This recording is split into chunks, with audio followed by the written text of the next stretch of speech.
اور ہم نے بنی اسرائیل سے سمندر پار کروایا تو وہ کچھ لوگوں کے پاس سے گزرے جو اپنے بتوں سے لگے بیٹھے تھے۔ بنی اسرائیل کہنے لگے، اے موسیٰ، ہمارے لیے بھی کوئی ایسا ہی دیوتا بنا دو جیسے ان لوگوں کے دیوتا ہیں۔ اللہ اکبر! آپ دیکھ لو کہ بنی اسرائیل کو موسیٰ علیہ السلام نے فرعون کے چنگل سے بچایا اور فرعون کو غرق کر دیا اللہ تعالیٰ نے، تو پھر بھی دیکھ لو اس کے بعد وہ کسی کو دیکھتے ہیں کہ جو بت تراش رہے تھے اور وہ اپنے بتوں کی پوجا کر رہے تھے، تو وہ ان کو دیکھ کے یہ کہہ رہے ہیں کہ ہمارے لیے بھی کوئی ایسا بت لے آؤ۔ اللہ اکبر! موسیٰ علیہ السلام کو بنی اسرائیل نے بہت پریشان کیا۔ اب آگے ہم پڑھیں گے۔ موسیٰ نے کہا، تم ایسے عجیب لوگ ہو جو جہالت کی باتیں کرتے ہو۔ ارے یہ لوگ تو وہ ہیں کہ جس دھندے میں لگے ہوئے ہیں سب برباد ہونے والا ہے، اور جو کچھ کرتے آ رہے ہیں سب باطل ہے۔ اور کہا کہ کیا تمہارے لیے اللہ کے سوا کوئی اور معبود ڈھونڈ کر لاؤں؟ اللہ اکبر! حالانکہ اسی نے تمہیں دنیا جہاں کے سارے لوگوں پر فضیلت دے رکھی ہے، اور اللہ فرماتا ہے کہ یاد کرو کہ ہم نے تمہیں فرعون کے لوگوں سے بچایا ہے جو تمہیں بدترین تکلیف پہنچاتے تھے، تمہارے بیٹوں کو قتل کر ڈالتے تھے اور تمہاری عورتوں کو زندہ چھوڑ دیتے تھے، اور اس میں تمہارے رب کی طرف سے بڑی آزمائش تھی۔ اللہ اکبر! اور ہم نے موسیٰ سے 30 راتوں کا وعدہ ٹھہرایا کہ ان راتوں میں کوہ طور پر آ کر اعتکاف کریں، پھر 10 راتیں مزید بڑھا کر ان کی تکمیل کی، اور اس طرح ان کے رب کی ٹھہرائی ہوئی نیاد کل 40 راتیں ہو گئی۔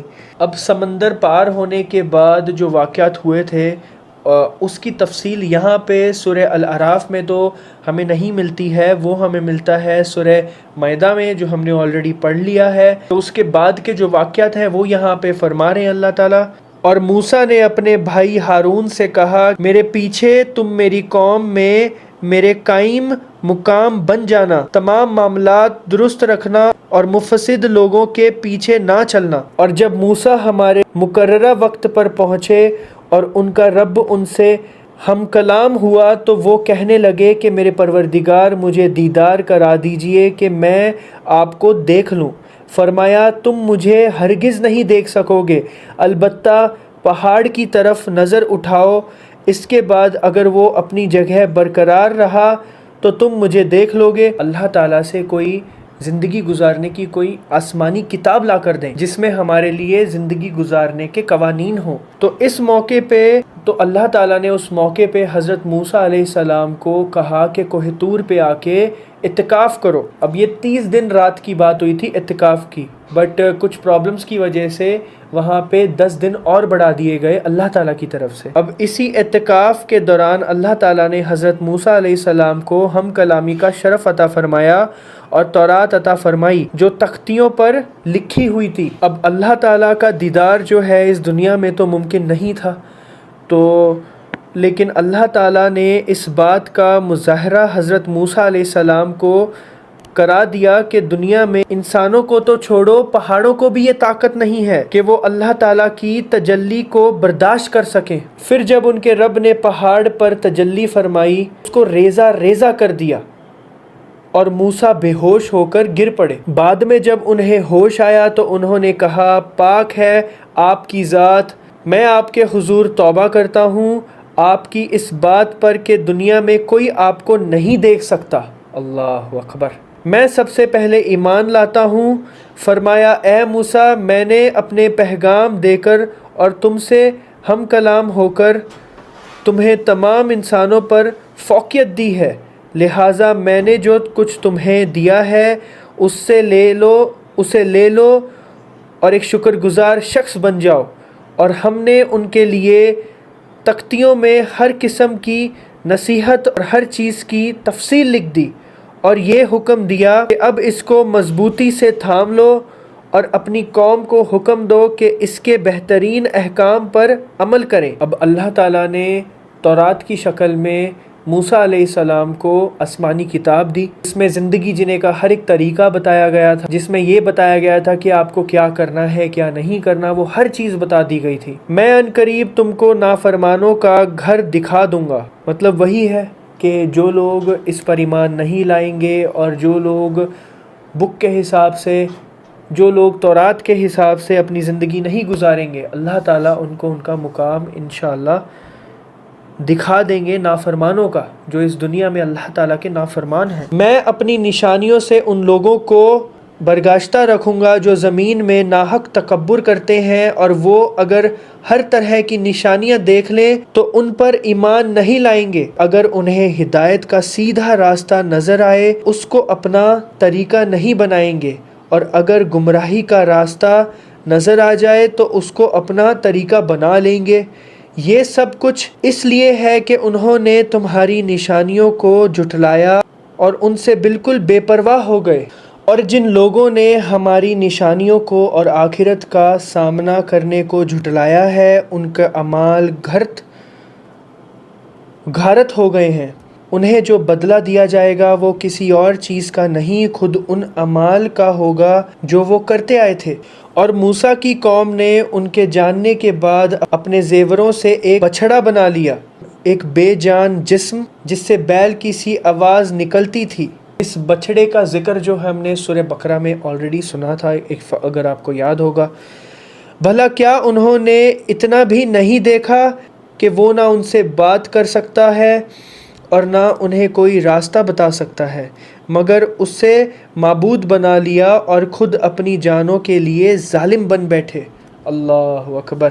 اور جب اپنے کیے پر پچھتائے اور سمجھ گئے کہ وہ گمراہ ہو گئے ہیں تو کہنے لگے اگر اللہ نے ہم پر رحم نہ فرمایا اور ہماری بخشش نہ کی تو یقیناً ہم برباد ہو جائیں گے۔ اور جب موسیٰ غصے اور رنج میں بھرے ہوئے اپنی قوم کے پاس واپس آئے تو انہوں نے کہا تم نے میرے بعد میری کتنی بری نمائندگی کی، کیا تم نے اتنی جلد بازی سے کام لیا کہ اپنے رب کے حکم کا بھی انتظار نہیں کیا؟ اور یہ کہہ کر انہوں نے تختیاں پھینک دیں۔ اب تختیاں پھینکنے سے مراد یہ ہے جو کوہ طور سے وہ اللہ تعالیٰ کی طرف سے لایا ہوا جو تورات تھا اس سے مراد ہے، بٹ پھینکنے سے مراد یہ نہیں کہ تختیاں ایسے پھینک دیں۔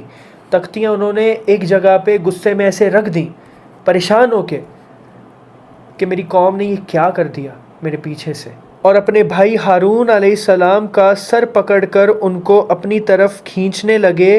وہ بولے اے میری ماں کے بیٹے، یقین جانیے کہ ان لوگوں نے مجھے کمزور سمجھا اور قریب تھا کہ مجھے قتل ہی کر دیتے۔ اب آپ دشمنوں کو مجھ پر ہنسنے کا موقع نہ دیجیے اور مجھے ان ظالم لوگوں میں شمار نہ کیجیے۔ موسیٰ نے کہا میرے پروردگار میرے اور میرے بھائی کی مغفرت فرما دے اور ہمیں اپنی رحمت میں داخل کر دے، تمام رحم کرنے والوں سے بڑھ کر رحم کرنے والا ہے۔ اللہ نے فرمایا جن لوگوں نے بچھڑے کو معبود بنایا ہے ان پر جلد ہی ان کے رب کے غضب اور دنیاوی زندگی ہی میں ذلت آ پڑے گی۔ اللہ اکبر۔ جو لوگ افتراء پردازی کرتے ہیں ان کو ہم اس طرح سزا دیتے ہیں، اور جو لوگ برے کام کر گزریں پھر ان کے بعد توبہ کر لیں اور ایمان لے آئیں، تمہارا رب اس توبہ کے بعد ان کے لیے بہت بخشنے والا ہے۔ اللہ تعالیٰ کی مہربانی، اللہ تعالیٰ کی مہربانی اتنی زیادہ ہے، ٹھاٹھے مارتی ہے۔ اللہ تعالیٰ کی رحمت کا اندازہ آپ لگا ہی نہیں سکتے۔ ان لوگوں نے بچھڑا بنایا، بچھڑے کو معبود بنا لیا، صرف 40 دن کے اندر اندر انہوں نے اللہ تعالیٰ کو بھول کے اللہ تعالیٰ کے ساتھ کسی بچھڑے کو معبود بنا کے اس کی پرستش کرنی شروع کر دی۔ اللہ اکبر۔ اتنے بڑے گناہ کے بعد بھی اللہ تعالیٰ کہتے ہیں کہ اگر کوئی انسان برے کام کرنے کے بعد توبہ کر لے تو اللہ تعالیٰ ان لوگوں کو معاف کر دے گا، اللہ تعالیٰ بڑا مہربان ہے۔ اللہ اکبر۔ اور جب موسیٰ کا غصہ تھم گیا تو انہوں نے تختیاں اٹھا لی اور ان میں جو باتیں لکھی تھیں ان میں ان لوگوں کے لیے ہدایت اور رحمت کا سامان تھا جو اپنے رب سے ڈرتے ہیں۔ اور موسیٰ نے اپنی قوم کے 70 آدمی منتخب کیے تاکہ انہیں ہمارے طے کیے ہوئے وقت پر کوہ طور لائیں۔ تو اتنی ساری نافرمانیوں کے بعد اللہ تعالیٰ کی طرف سے ان کے اوپر عذاب آیا، زلزلہ آیا، بہت زور سے بجلی کڑکی اور اس کی وجہ سے بہت تیز زلزلہ آیا اور سارے کے سارے لوگ بے ہوش ہو گئے۔ اب سورہ بقرہ اور سورہ نساء میں بنی اسرائیل کا یہ مطالبہ بیان فرمایا گیا ہے کہ ہمیں کھلی آنکھوں سے اللہ تعالیٰ کا دیدار کرواؤ، تبھی ہم اس تورات پہ ایمان لائیں گے، نہیں تو نہیں لائیں گے۔ پھر جب انہیں زلزلے نے آ پکڑا تو موسیٰ نے کہا، میرے پروردگار، اگر آپ چاہتے تو ان کو اور خود مجھ کو بھی پہلے ہی ہلاک کر دیتے۔ اللہ تعالیٰ ہر انسان کو اس دنیا میں جتنے بھی انسان ہیں ان سب کو ایمان کی دولت سے نوازے۔ اللہ تعالیٰ ان کو جو موت ہے وہ ایمان پہ دے۔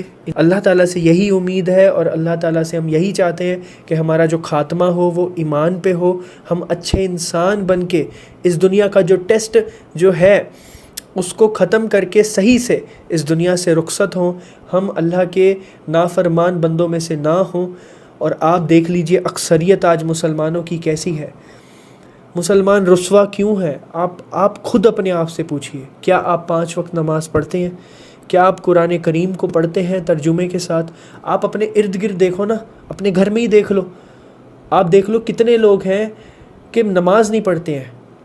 اور اگر آپ خود نماز بھی پڑھتے ہو اور آپ دیکھ رہے ہو کہ گھر میں نماز نہیں پڑھ رہا ہے کوئی، تو آپ اس کے ذمہ دار ہو، آپ ان کو نہیں بول رہے ہو، آپ اپنی زبان سے بھی کچھ نہیں کہتے ہو، چل رہی ہے زندگی، چلنے دو۔ اللہ اکبر۔ مسند احمد کی حدیث ہے، حضرت عقبہ بن عامر رضی اللہ عنہ سے روایت ہے کہ رسول اللہ صلی اللہ علیہ وسلم نے ارشاد فرمایا، نسب کوئی ایسی چیز نہیں ہے جس کی وجہ سے تم کسی کو برا کہو اور دلاؤ، مطلب کہ میں بہت بڑے نسب سے، خاندان سے تعلق رکھتا ہوں، تم سب کے سب آدم کی اولاد ہو، تمہاری مثال اس سا یعنی پیمانے کی طرح ہے جس کو تم نے بھرا نہ ہو، یعنی کوئی بھی تم میں کامل نہیں ہے، ہر ایک میں کچھ نہ کچھ نقص ہے، تم میں سے کسی کو کسی پر فضیلت نہیں ہے، البتہ دین یا نیک اعمال کی وجہ سے ایک دوسرے پر فضیلت ہے۔ آدمی کے برے ہونے کے لیے یہ بہت ہے کہ وہ فاحش بیہودہ باتیں کرنے والے، بخیل اور بزدل ہو۔ اللہ اکبر۔ آج کل ہم یہ دیکھتے ہیں نا کہ میں نے یہ سننے میں بہت آتا ہے، سید گھرانے سے ہیں ہم اور بھی پیر گھرانے سے ہیں، ابھی اور مجھے اتنے زیادہ گھرانے پتہ نہیں ہیں، مجھے سچ میں اس چیز میں بالکل بھی انٹرسٹ نہیں ہے، اور میں یہ چیز بالکل بھی مانتا نہیں ہوں۔ میں اسلام میں اس وجہ سے آیا ہوں کہ کیونکہ اسلام میں ہر ایک انسان کو انسان کی نظر سے دیکھا جاتا ہے، ہر ایک انسان ایک دوسرے پہ فوقیت، ایک دوسرے پہ جو بڑھتری ہے وہ اس وجہ سے ہی رکھتا ہے، اپنے اعمال کی وجہ سے اور اپنے اچھے نیک کام کی وجہ سے، اور اس چیز کو ناپنے اور تولنے والا بھی صرف اللہ تعالیٰ ہے۔